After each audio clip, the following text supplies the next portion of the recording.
दोस्तों, middle east में Israel इस समय कई मोर्चों पर जंग लड़ रहा है। जहां हाल ही में इजरायली हमले में हमास चीफ याह्या सिनवार की मौत के बाद ईरान के सर्वोच्च नेता अयातुल्लाह अली खामेनेई ने कहा कि हमास खत्म नहीं हुआ है। वही हमास के बाद अब इजरायल का अगला टारगेट ईरान है। लेकिन इस बीच एक ऐसी खबर लीक हो गई है जिसने ईरान को टेंशन में डाल दिया है और कहा जा रहा है कि ईरान पर हमले के इजरायल ने पूरा प्लान बना लिया है।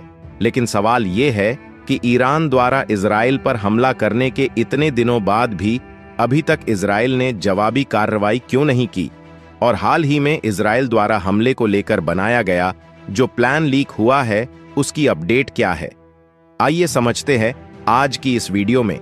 लेकिन आगे बढ़ने से पहले ही इस वीडियो को एक लाइक करके चैनल को सब्सक्राइब अवश्य कर लीजिए, क्योंकि यह आपके लिए महज 1 सेकंड का काम है, लेकिन इससे हमारी काफी बड़ी मदद होती है। दरअसल न्यूयॉर्क टाइम्स की रिपोर्ट के मुताबिक अमेरिकी खुफिया एजेंसी का एक दस्तावेज लीक हुआ है जिसमें इजरायल अब ईरान पर बड़े हमले की तैयारी में है।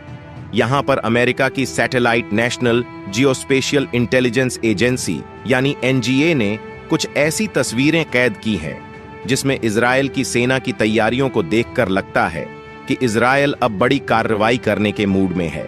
इसके अलावा 15 और 16 अक्टूबर 2024 को ईरान को समर्थन देने वाले कई टेलीग्राम अकाउंट से इस तरह के 2 दस्तावेज शेयर भी किए गए थे, जहां इजरायल के सैन्य अभ्यासों को पूरे डिटेल में दिखाया गया है, जिससे पता चलता है कि इजरायल अब ईरान पर बड़ा हमला कर सकता है।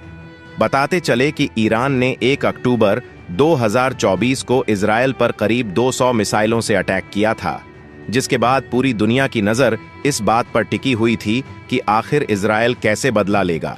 हालांकि अभी तक इजरायल ने ईरान को उस हमले का जवाब नहीं दिया है, और ऐसे समय में दोनों देशों के बढ़ते तनाव के बीच इस दस्तावेज का खुलासा काफी अहम माना जा रहा है।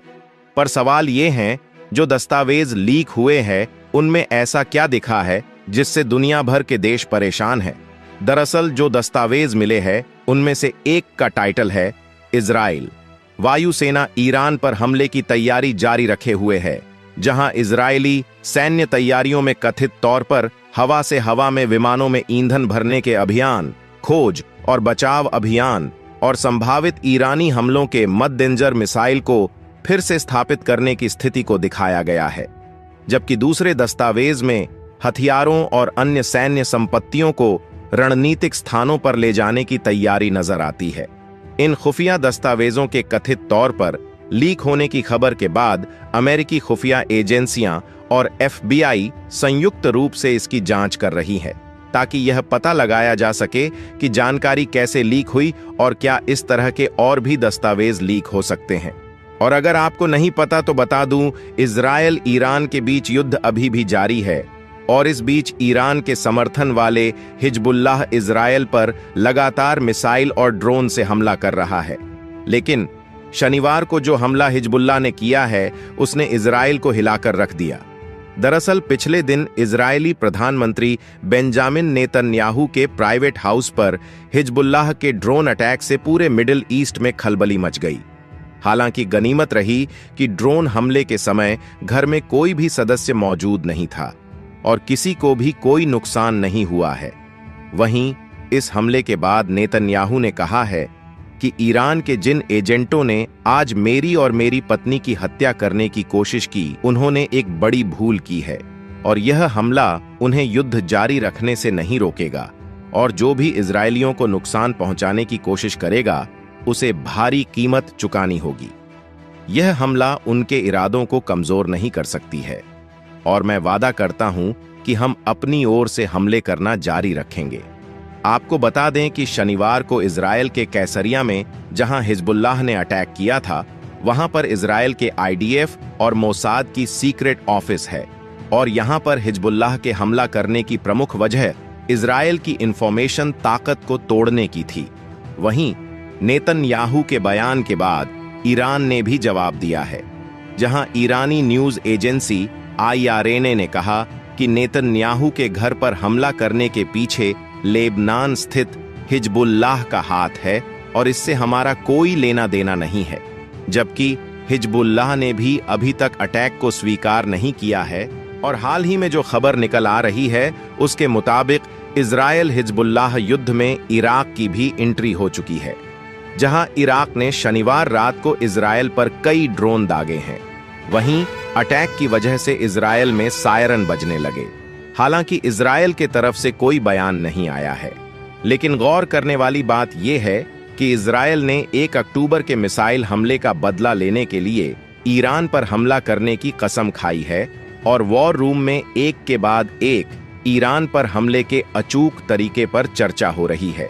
इजरायल चाहता है कि हमला बेहद विनाशकारी हो और इससे पूरी दुनिया को संदेश जाए, लेकिन दिक्कत यह है कि इजरायल के सामने सबसे बड़ी चुनौती ईरानी अदृश्य दीवार है, जो कि उसका मजबूत एयर डिफेंस सिस्टम है।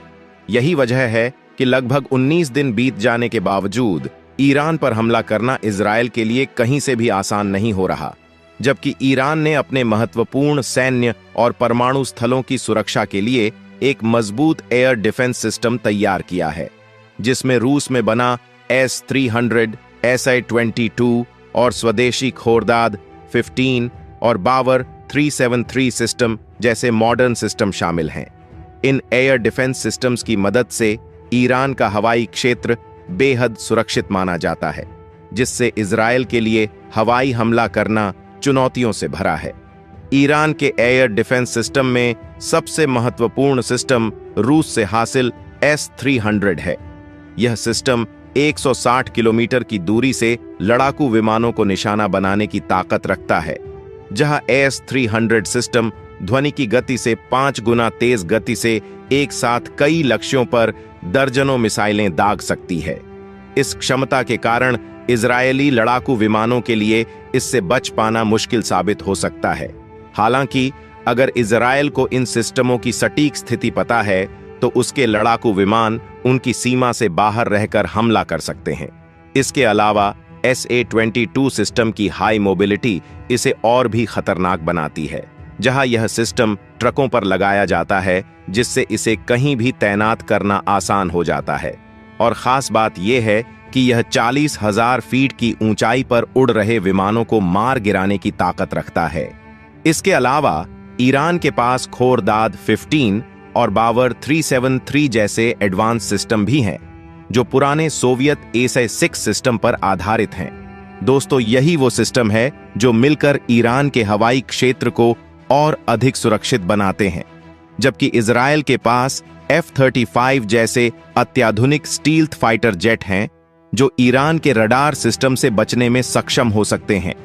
हालांकि जैसे ही ये विमान बड़े बमों के साथ उड़ते हैं तो उनकी संरचना बदल जाती है और उन्हें रडार पर पहचाना जा सकता है, जिससे इजरायली पायलटों के लिए भी चुनौती बढ़ गई है। वैसे माना जाता है कि ईरान के पास आधुनिक लड़ाकू विमानों की भारी कमी है और ईरान के ज्यादातर लड़ाकू विमान 40 साल पुराने हैं और इनमें इजरायल के अत्याधुनिक विमानों का सामना करने की क्षमता नहीं है। हालांकि ईरान ने रूस से S-400 सिस्टम हासिल करने की कोशिशें तेज कर दी हैं। अब यह देखना अहम होगा कि इजरायल की योजना ईरान की सुरक्षा में सेंध लगाने में सफल होती है या नहीं, और जो ईरान पर हमले को लेकर दस्तावेज लीक हुए हैं उसको लेकर इजरायल का रिएक्शन क्या रहता है। वैसे आपका इस मुद्दे को लेकर क्या ओपिनियन है, कमेंट बॉक्स में जरूर बताएं और इसी तरह के इंटरनेशनल अफेयर्स के लिए चैनल को सब्सक्राइब अवश्य करें। जय हिंद, जय भारत।